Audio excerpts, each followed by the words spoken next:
बीड जिल्ह्यात एक आत्महत्या प्रकरण घडलं होतं. शनिवारी साधारणतः 1:30-2 वाजता ह्या गोष्टी सगळ्या कळाल्या बीड शहरातील लोकांना, बीड जिल्ह्यातील लोकांना. आणि ते आत्महत्या प्रकरण होतं यांचं की GSTचे मुख्य अधिकारी आहेत आपल्या बीडचे, सचिन जाधवर यांचं. तर हे सगळं प्रकरण झालं कसं होतं की शुक्रवारी ते ड्युटीहून घरी परतलेच नाही.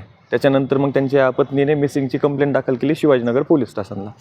मग त्यानंतर शिवाजीनगर पोलीस ठाण्यातील जे कर्मचारी आहेत त्यांनी लोकेशन ट्रेस केलं. ते लोकेशन सापडलं मांजरसुंब्याचा जो घाट आहे त्याच्या खालच्या रोडला, म्हणजे कपिलधारच्या कमानीमध्ये. तर तिथे गेले. तिथं गेल्यानंतर मग त्यांची कार आढळून आली. त्या कारच्या खाली एक मडकं होतं, त्या गाडीमध्ये एक मडकं होतं. आणि प्रथमदर्शनी असं तपासात आलं की त्यांचा गुदमरून मृत्यू झाला आहे, म्हणजे त्यांनी आत्महत्या केली आहे. ते धूर वगैरे घेतलेला त्यांनी. त्याच्यानंतर मग त्या गाडीत सगळं त्यांच्या नाकातून, त्यांच्या कानातून हे रक्त आले होते. नंतर मग त्यांची मृतदेह ताब्यात घेतला. त्याच्यानंतर शवविच्छेदनाला घेऊन गेले. PM रिपोर्ट अजून काही आला नाही आहे. शनिवारी रात्री ते प्रॉपर आहेत सोलापूर जिल्ह्यातील बार्शी तालुक्यातील चुंबगाव आहे. शनिवारी रात्री त्यांच्यावर अंत्यविधी संस्कार झाले. त्याच्यानंतर आम्ही स्वतः पत्रकार म्हणून आम्ही ग्रामीण पोलीस स्टेशनला दाखल झालो होतो. ग्रामीण पोलीस स्टेशनला दाखल झाल्यानंतर त्यांच्या पत्नी ज्या आहेत त्याही सोबतच होत्या, पण दुःखात असल्यामुळं त्यांनी काही ती तक्रार दिलीच नाही आहे अजूनसुद्धा. पण याच्यात दुसरी गोष्ट, जेव्हा पोलिसांनी तपास केला तर त्या तपासात एक सुसाईड नोट आढळून आली. सुसाईड नोटमध्ये त्यांचं वरिष्ठ अधिकारी जे आहेत दिनेश फाटे यांचं नाव होतं. आणि त्या सुसाईड नोटमध्ये काय होतं हे आत्ता माझ्याकडे आलं आहे. सुसाईड नोटमध्ये ही गोष्ट होती की रात्री उशिरा कॉल करणे, त्याच्यानंतर कुठे आहेस म्हणून वारंवार विचारणा करणे, कार्यालयात अपमानास्पद बोलणं आणि कार्यक्षेत्राबाहेर, म्हणजे बीड जिल्ह्यात जर का ड्युटी असेल तर बीड जिल्ह्याच्या बाहेरची मुद्दामून ड्युटी करून कामं लावून मानसिक छळ करणं, असा गंभीर आरोप केला आहे फाटेवर. पण हे सगळं होऊनसुद्धा फाटेला त्या दिवशी म्हणजे ताब्यात घेतलं. ग्रामीण पोलीस स्टेशनचे जे मुदिराज आहेत API दराडे यांच्याकडे तपास आहे, त्यांनी ताब्यात घेतलं. आणि त्यांना फक्त नोटीस दिली गेली की जेव्हा जेव्हा तुम्हाला तुमची चौकशी आम्हाला करावी लागेल तेव्हा तेव्हा तुम्हाला पोलीस स्टेशनला हजर राहावं लागेल. आणि या नोटीसवर त्यांना सोडून देण्यात आलं. दुसरी गोष्ट म्हणजे उजडला आता हा शनिवारी ह्या सगळ्या गोष्टी झाल्या. त्याच्यानंतर आला दुसऱ्या दिवशी हा रविवारचा दिवस आला. मग रविवारी जे आयकर विभागातले म्हणजे GST विभागातले जे काही अधिकारी आहेत त्यांना 4 जणांना पोलिसांनी ताब्यात घेतलं. त्यांची चौकशी केली की हे खरंच फाटे असे आहेत का, किंवा मग कार्यालयात काय काय गोष्टी चालतात, खरंच त्यांच्यावर दबाव होता का. आणि त्यांनाही वापस सोडून दिलं नोटीस की जेव्हा कधी तुमची गरज पडेल तेव्हा तुम्ही या आणि आम्हाला ती माहिती पुरवा, एवढ्यासाठी ती नोटीस दिली.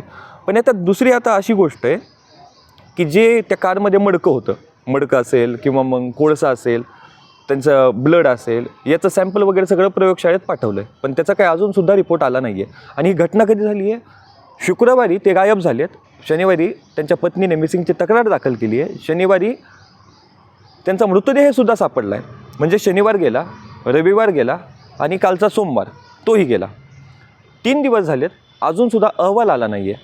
आणि या सगळ्या गोष्टीमध्ये जर का घरचे जर का तक्रार देत नसतील, हा साधारण गोष्ट आहे की घरचे हे मानसिक त्यांची स्थिती ठीक नसेल, पण घरचे जर का हे तक्रार देत नसतील तर समोर पोलीस म्हणून फिर्यादी येऊ शकतात आणि आत्महत्येसाठी प्रवृत्त करणं म्हणून दिलीप फाटे यांच्यावर गुन्हा दाखलसुद्धा होऊ शकतो.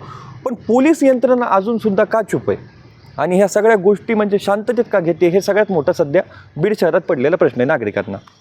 दुसरी गोष्ट म्हणजे की आता फक्त हे दिलीप फाटेच नाही, हे तर वरिष्ठ अधिकारी आहेतच, पण यांचे हे जे धागेदोरे आहेत हे अजून कुठे जुळत आहेत का, हे पाहणं सगळ्यात महत्त्वाचं ठरणार आहे. त्याच्यानंतर आणि सर्वात महत्त्वाचं की आम्ही जेव्हा पत्रकार म्हणून PI मुदिराज जे आहेत ग्रामीण पोलीस स्टेशनचे बीडचे, त्यांना आम्ही जेव्हा माहितीसाठी कॉल केला तर त्यांना फक्त नाव सांगितलं तरी ते डायरेक्ट त्यांनी कॉल कटच केला. प्रॉपर अशी माहिती भेटत नाही आहे ह्या प्रकरणाची की नेमकं हे प्रकरण झालं आहे कशामुळं.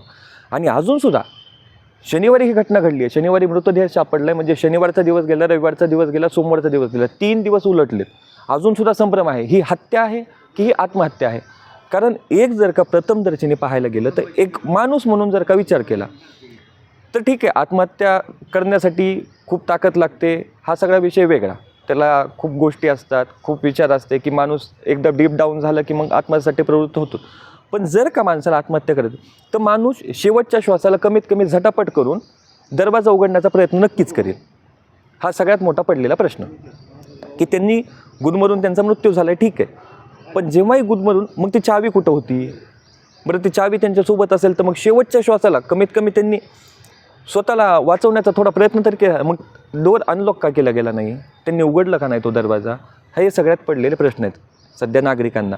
आणि ही आत्महत्या आहे का ही हत्या आहे, ह्याची सर्वात महत्त्वाची चौकशी होणं गरजेचं आहे. पहिल्यांदा जर का आजचा दिवस आहे, आता आजचा दिवस अजूनसुद्धा पोलिस वाट पाहणार आहेत की त्यांची फॅमिली येते का आणि तक्रार देते का. पण जर का त्यांनी तक्रार दिलीच नाही तर मग सध्या फक्त अकस्मात मृत्यूचीच नोंद केलेली आहे. मग ही अकस्मात मृत्यूची नोंदच अशीच राहणार आहे का पुढील तपास होणारच नाही?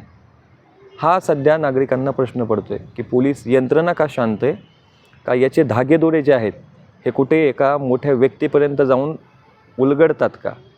फक्त याच्यात ते फाटे जे आहेत वरिष्ठ अधिकारी फक्त यांचंच नाव आहे का, की अजून दुसरं कोणी आहे? आणि विशेष म्हणजे फाटे यांची जालन्यात बदली आहे, ते बीडमध्ये काम कसं करू शकतात? हा सगळ्यात मोठा पडलेला प्रश्न सध्या नागरिकांना बीड जिल्ह्यातील, आणि नागरिकांनाच नाही तर एक यंत्रणेलासुद्धा पडलेला प्रश्न आहे. आणि पोलीस यंत्रणा असा तपास का करते एकदमच शांततेत? स्वतः तुम्ही फिर्यादी म्हणून सुद्धा तक्रार दाखल करू शकता आणि जे वरिष्ठ अधिकारी आहेत यांच्यावर तुम्ही गुन्हा दाखल करू शकता. पुढचा अपडेट जे असेल सोबत राहा लोकाशा टीव्हीच्या. पुढचा अपडेट मी नक्कीच देईल त्या 1 ते 2 दिवसात. जर का खरंच तक्रार दाखल केली आहे तर ते अपडेट नक्कीच तुमच्याकडे. माझ्यासोबत आहे कॅमेरामॅन मुकुंद, मी बालाजी शिंदे. लोकाशा टीव्ही पाहताय, बीडमध्ये मी सध्या.